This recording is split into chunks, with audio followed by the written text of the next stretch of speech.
But how? Your monster can't use its abilities. It's no monster. It's a god. Hi everyone, this is Jobenblue, and this video we're going to be taking a look at Obelisk the Tormentor, number 757 of the Funko Pop series. The one in Dark Side of Dimensions actually has a slightly different design. But, you know what, I'll still take this one. Here is the top of the box. Here is the side of the box. Got some more of those cool hieroglyphics that we saw on Slifer's box. At the back, here is the bottom of the box.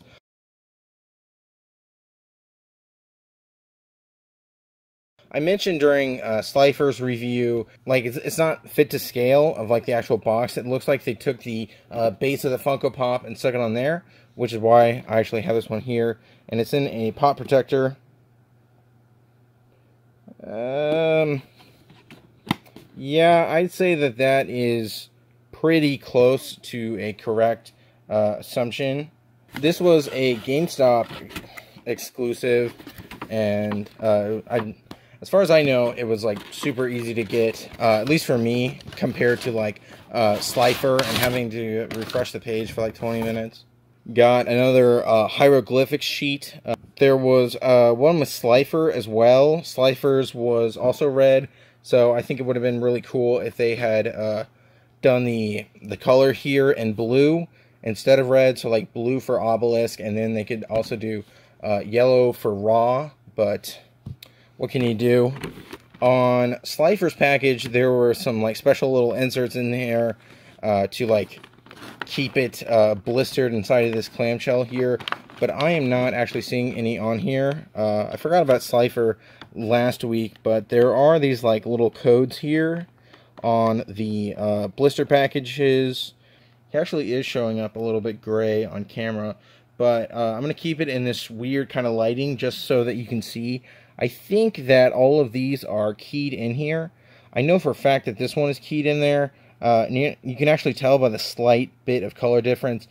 Like, I like this blue. It's super blue. And then this one has its own thing. I'm going to bet that this is made out of PVC. And these are more like ABS type parts. Like a harder material on here. And that's why they had to insert it or something. Or maybe the mold didn't like that, so they had to make them different. But it looks like these pieces here on the head are made out of a different material or something. So I like to hold this one's hand because it's actually like super easy to do. It's already in like a hand holding pose. I'm not sure what this is. I mean, these are placed pretty high up on my shelves because I mean they're gods. So they've taken some shelf dives, so I would imagine that what this was a shelf dive, or maybe it actually bumped into Slifer, and I can't get this off, but whatever. You can see there are a ton of little pock marks on here, which are cool.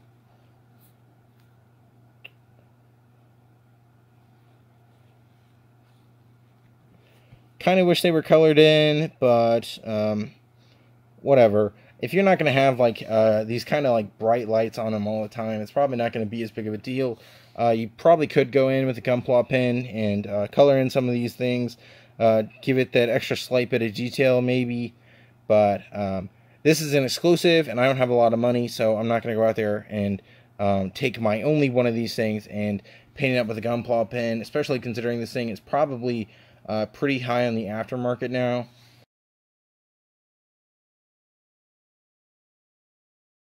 There is a slight bit of head rotation, but you can't do a lot here, especially with these wings. And then it also wants to run into the pauldron right here as well, it seems. So, bumps into the wings. Maybe, I don't think it does. I think it's more just this, the pauldrons here. And they're made out of a pretty hard material, so you're not really going to be able to move these pauldrons. But it's something at least. Like you can tilt his head that little bit of degree, whereas Slifer you cannot. But this one does have some rotation, which is really cool. pauldrons I'm talking about. The hands are like a super hard material, probably like a high. These are like super hard. The pauldrons, you can tell there's a little bit of that bend there, not a ton. Maybe it's just because it's stretched out so thin right here, but these have a slight bit of give to them, but nothing too terrible because they go back into position. Hands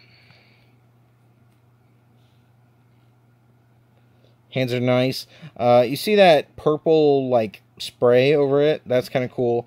Gives it some more detail as opposed to just having this be a just pure same color blue all throughout. You do have that gem, which there was a gem on Slifer as well. I think this one turned out just a little bit better than Slifer's actually. Slifer, you can see there's a little bit of bleed, but this one not really, probably because it's more of a flatter surface and there's not as much to get caught on right there. This one is definitely smaller than Slifer's head gem. The mouth here, it feels like it wants to open, but it definitely does not want to. It's probably just because of this cut here that makes you think it could, but it cannot. It's a cool mouth, painted all the teeth. Came out decent.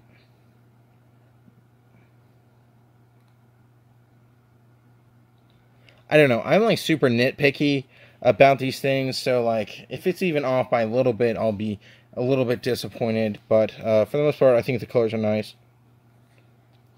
These wings are pretty cool in that they're flexible, so you can kind of like flap them a little bit. They're not like I would say that Slifer has more bend in its wings, only because these wings are a little bit thicker.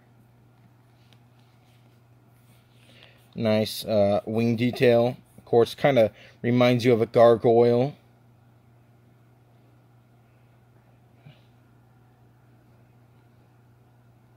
I don't know what that is. Actually, now that I see that it's over here as well, I would assume it's probably left over from the injection molding. I would assume that's how they made this. Got a nice little rib cage back here. You can see those glue marks as well if you get up super close. There's a little butt pad, knee caps.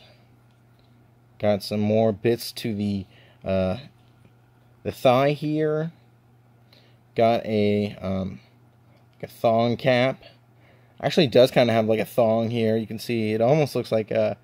I would assume that these are keyed in as well. It almost looks like there's like you see that shimmer right there. It makes me think that the legs are actually glued in as well, but I'm not sure.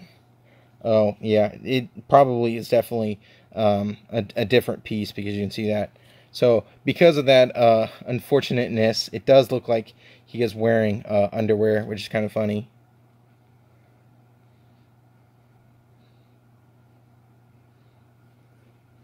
Cool little kneecaps. I wonder if those are the same. I think they started with the same like base tool and then they cut it up differently. I'm trying to learn ZBrush so I can actually make a Luna Figma, and then I'll do like Yusei and Jaden and everybody else. But I'm definitely a beginner, so there are a lot of stupid things I don't know how to do.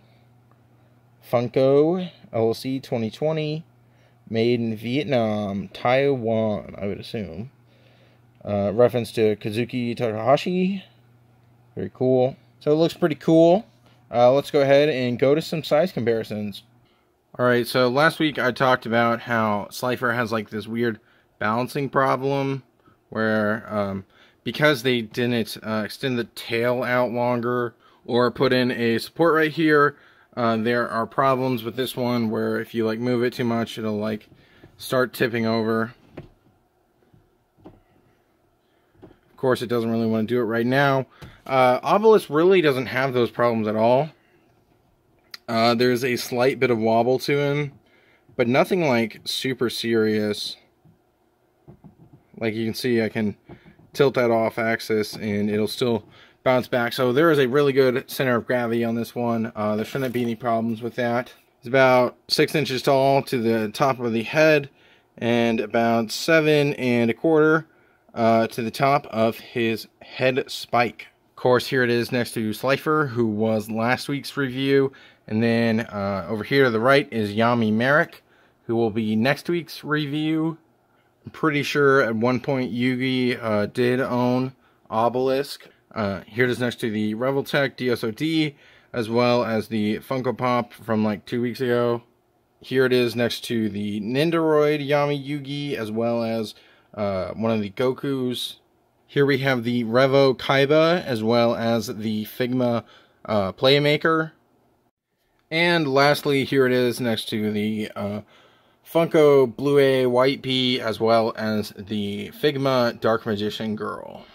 So I already knew going into this that there was a model kit of Obelisk, so I would recommend going for that one, as it is like way huge and looks more accurate to the anime. I just think it would scale a lot better. I would assume that, like Slifer, it's probably going to be super expensive. But I did find out that there is another series out there called Master and Monster. There was apparently a Slifer, there's an Obelisk, and there's also a Raw.